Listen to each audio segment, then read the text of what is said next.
classe, nous venons de lire la parole de Dieu. D'abord, ici, dans ce message, nous voyons ici comment Jésus nous montre comment doit être notre relation avec notre frère, notre soeur. Nous venons à l'église. L'église, c'est une famille. Même si, naturellement, on n'est pas né de la même personne, ou peut-être on n'est pas du même pays, et tout ça, mais le corps de Christ, ça n'existe pas, les histoires raciales. Ça n'existe pas. Voilà pourquoi les Blancs, les Noirs peuvent se marier, les Américains, les Chinois peuvent se marier, les Africains et je ne sais pas, et telle ou telle nation, russe, tous les gens. Tout à l'heure, j'ai regardé même un documentaire sur un Kenyan qui a marié une Américaine et les parents n'étaient pas d'accord pour ce mariage, mais plus tard, ils étaient contents, c'était des missionnaires au Kenya et tout ça. Et donc, voilà pourquoi les gens peuvent se mélanger. Pourquoi? Parce qu'en Jésus, en réalité, ça n'existe pas, les bords raciaux. Nous sommes une famille en Jésus. Pourquoi? Parce que nous avons désormais une seule pensée, une même vision. Nous sommes devenus un en Christ. Une seule famille en Christ. Amen. Ici, Jésus nous parle, en commençant ici, dans ces premiers versets, Jésus nous parle. Il va nous parler d'abord des relations entre frères. Vous savez, dans l'église, il y a beaucoup de choses qui se passent. Même dans la famille. Entre familles, frères de même père, même mère, des fois, il y a des choses qui se passent. On n'est pas toujours d'accord sur certaines choses. Donc, c'est la même chose dans l'église. Il y a toujours des choses sur lesquelles on n'est pas forcément d'accord. Ou c'est sur la doctrine, ou bien, encore ça, c'est autre chose. Mais des relations vraiment personnelles. Le frère m'a fait ça, la soeur m'a fait ça, et ceci, cela. Et ce que le Seigneur désire, c'est d'abord qu'on se pardonne. Amen.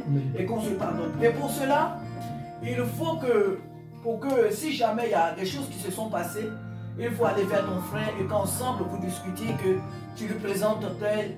Bon, nous on dit souvent des excuses, mais c'est le pardon qu'il faut demander, ce n'est pas des excuses. On demande pardon. Ma soeur, vraiment pardonne-moi, mon frère, pardonne-moi. S'il n'accepte pas le Seigneur, parce qu'il y a des personnes vraiment qui sont très douées à ne pas pardonner. Quand bien même qu'elles viennent à l'église, elles s'assoient là, elles écoutent la parole de Dieu. Il y a des personnes, le manque de pardon, c'est vraiment leur nature. Ce qu'on appelle pardonner à l'autre, là, ça, ils ne connaissent pas ça. Cependant, ils s'assoient, ils écoutent tous les jours, sinon qu'elle écoute tous les jours la parole de Dieu, mais elle n'aime pas pardonner.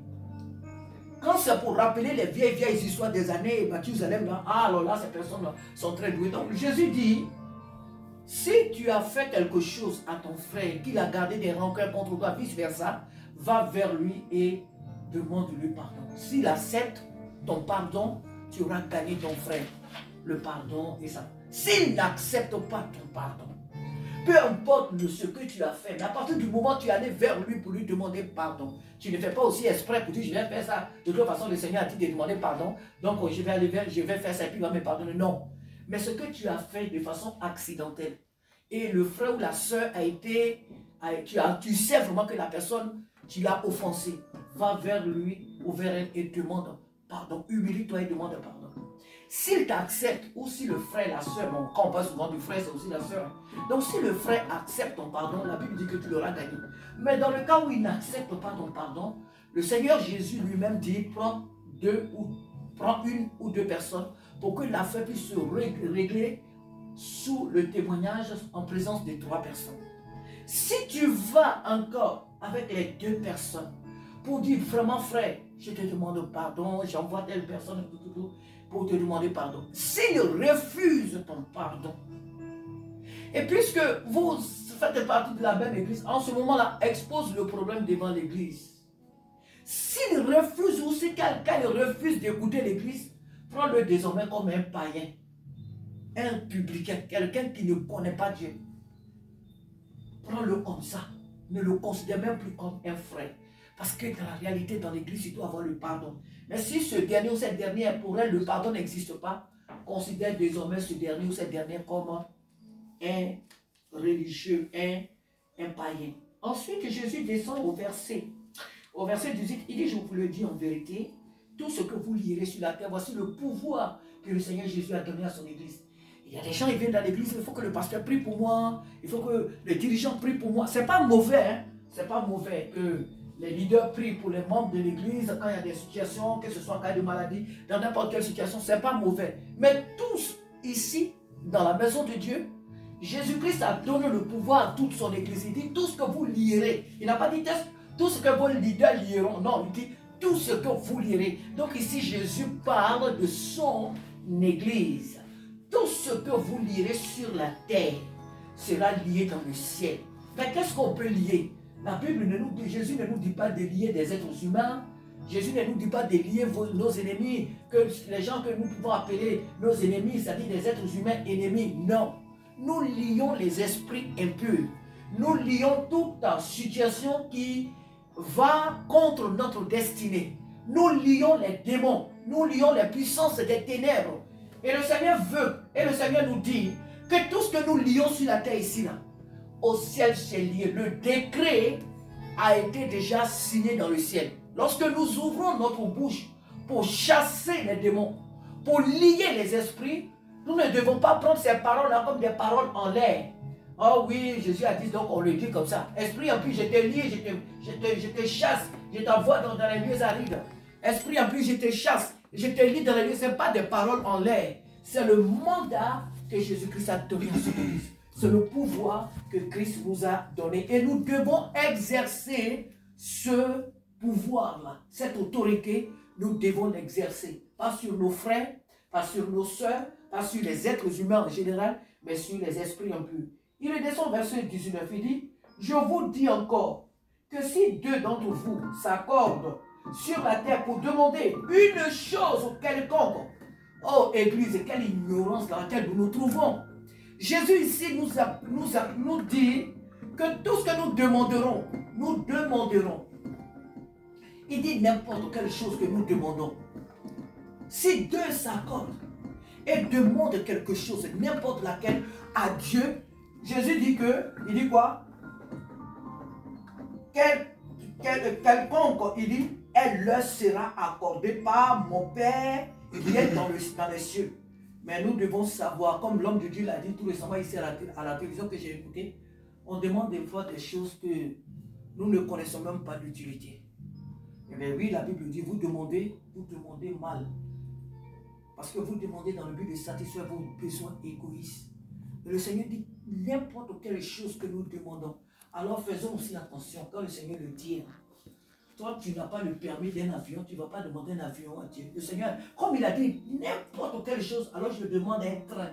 Alors je demande, je ne sais pas quoi. Je demande des choses que moi-même je sais que je ne maîtrise pas. Parce que quand Dieu te donne là, il te rend aussi capable de prendre soin de ce qu'il t'a donné. Hein. Il te rend responsable de ce qu'il t'a donné. Ça ne t'appartient pas, mais il t'a donné. Alléluia. Donc quand Dieu nous donne des enfants, on va parler comme ça, Dieu nous donne des enfants, il nous rend responsables de ces enfants-là. Il nous donne la capacité de pouvoir éduquer ces enfants-là selon sa parole. Quand Dieu nous envoie dans une ville et qu'il nous dit que je vous ai donné cette ville, il nous a donné la responsabilité de conduire cette ville-là à lui, d'évangéliser cette ville. Donc tout ce que Dieu nous donne, ce n'est pas comme ça parce qu'il nous a donné. Non, c'est une responsabilité qu'il nous confie. Donc ne demandons pas parce qu'il faut demander. Comme Jésus l'a dit, ah, je vais demander des milliards. Ah, mais tu demandes des milliards, c'est pourquoi faire? Non, pour qu'on dise que toi aussi tu es riche. Mais c'est parce que les milliards, c'est pourquoi faire. Et quand tu démontres ton programme, le Seigneur, oui, en ce moment-là, il peut te donner ce que tu as demandé. Tu ne vas pas comme ça à la banque pour dire que oui, écoutez, prêtez-moi 2 millions parce que j'ai envie de me pavaner. Non, tu vas en banque quand tu demandes un prêt, c'est avec un projet. Tu leur présentes ton projet et c'est en fonction du projet que tu leur as présenté qu'ils te font le prêt. Maintenant, les banques aussi, bon, c'est des hommes donc ils font autrement. Des fois, ils demandent des apports et tout ça. Nous, l'apport que Jésus nous demande, c'est notre foi. C'est notre sincérité, c'est notre fidélité, c'est notre conscience, notre fidélité, notre crainte de lui. Parce que Dieu ne va jamais nous donner quelque chose dans le but de nous éloigner de lui. Si Dieu va te donner l'argent, il va te donner l'avion. Il y a des chrétiens, il suffit qu'ils aient un peu d'argent sur leur compte, ils ne viennent plus à l'église. Il y a des chrétiens, il suffit qu'ils aient un petit boulot où ils ont un peu 2000, 2500.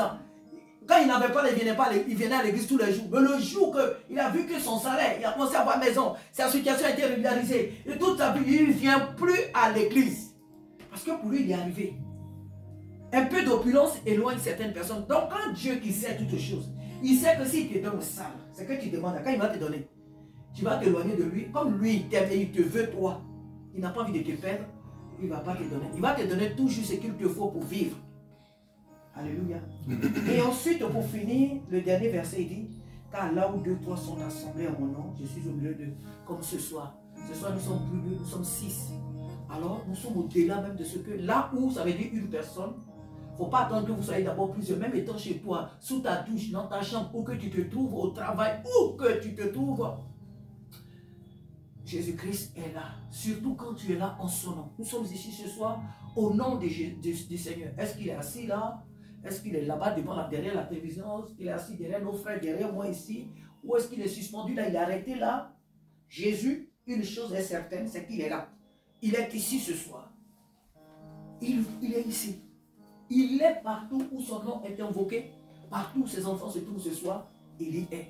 Alors nous ne devons pas venir dans la présence de Dieu comme ça, comme des vagabonds. On va se promener. Oh, ce soir il y a la cellule. Oh oui, il faut que je sois à la cellule. Ah, il faut. Tu viens pourquoi en fait? Tu viens pourquoi? Pourquoi est-ce que tu es là? Et le message est pour nous-mêmes qui habitons ici. Pourquoi ce soir on est là? Il ne faudrait pas que les cellules soient pour nous comme des rituels. Venons dans la présence de Dieu pour une raison. Je viens dans la présence de Dieu pour adorer Dieu. C'est un rendez-vous solennel que j'ai avec Dieu. Ce n'est pas question de... et le jour que tu travailles, par exemple, ou le jour que tu viens en retard, par exemple, hein, tu crois que quoi? Le ciel te tombe dessus? Non, le ciel ne te tombe pas dessus. Dieu reste toujours Dieu. Que tu viennes le prier, que tu ne viennes pas le prier, Dieu reste toujours Dieu. Alléluia. Amen. Dieu reste toujours Dieu. Il ne changera pas. Qu'on ait une cellule ici, qu'on n'ait pas de cellule, Jésus reste toujours sur son trône. Mais nous devons savoir pourquoi nous venons dans la présence de Dieu. Pourquoi les mardis, vendredis, pourquoi les dimanches, pourquoi est-ce que je vais prier dans ce lieu?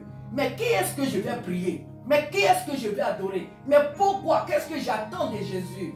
Qu'est-ce que j'attends de Jésus? Qu'est-ce que toi et moi nous attendons de Jésus? En tout cas, lui, ce qu'il attend de nous, c'est que nous soyons fidèles, c'est que nous le craignons, c'est que nous fassions son œuvre. Alléluia. C'est que nous fassions son œuvre. Mais nous, maintenant, en retour, qu'est-ce qu'on attend de lui? Pourquoi nous venons dans la présence de Dieu? Ici, ce n'est pas un spectacle, ce n'est pas un lieu de distraction. On n'est pas ici au cinéma. On est là pour servir Jésus. Et ici, tout dépend de... En tout cas, il est question de notre vie, de notre destinée, de la raison pour laquelle nous sommes sur la terre. Nous sommes dans notre ministère. Nous sommes en train de servir Dieu. Alléluia. Donc, nous devons prendre au sérieux ce pourquoi nous venons dans la présence de Dieu. Nous devons vraiment le prendre au sérieux. Là où 2 ou 3 sont assemblés à mon nom, dit Jésus, je me tiens au milieu d'eux. Et voilà pourquoi ce soir.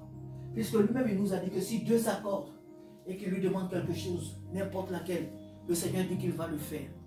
Le chrétien converti, sa demande, ce n'est pas seulement l'argent, même le salut de son frère, c'est une demande à Dieu, Dieu va le faire. Si tu persévères dans la prière, Dieu va le faire. Le salut de la France, le salut de la ville de Meaux, Dieu va le faire. Alors ce soir, les sujets pour lesquels nous allons prier ce soir, tu dois y mettre ta foi. Il ne faut pas prier comme ça parce qu'il faut prier. Si tu n'as pas la foi, il faut te taire. Et parlons des deux personnes. Si tu dois prier avec un frère ou avec une soeur, même si c'est ton mari, même si c'est ta femme, vous devez prier pour un sujet. Demande à la personne, est-ce que tu crois que Dieu va faire quelque chose? Est-ce que tu crois que ce sujet-là, Dieu va l'exaucer? Si la personne commence à faire la tête comme ça, non, non, je ne prie pas avec toi. Je vais prier avec le Saint-Esprit. Je prie parce que le fait que la personne à laquelle tu pries ne croit pas, ça peut mettre un obstacle à ta prière. Attends, je ne prie pas avec des gens qui ne croient pas à mon sujet. Amen. Donc si tu ne crois pas là, il faut te taire. Moi je crois. Je crois que les sujets qui sont là, Dieu est capable de faire quelque chose. Que Dieu est capable d'intervenir. Amen. Alors nous allons prier. Nous sommes ce soir 6 personnes. Dieu merci. Le frère Olivier.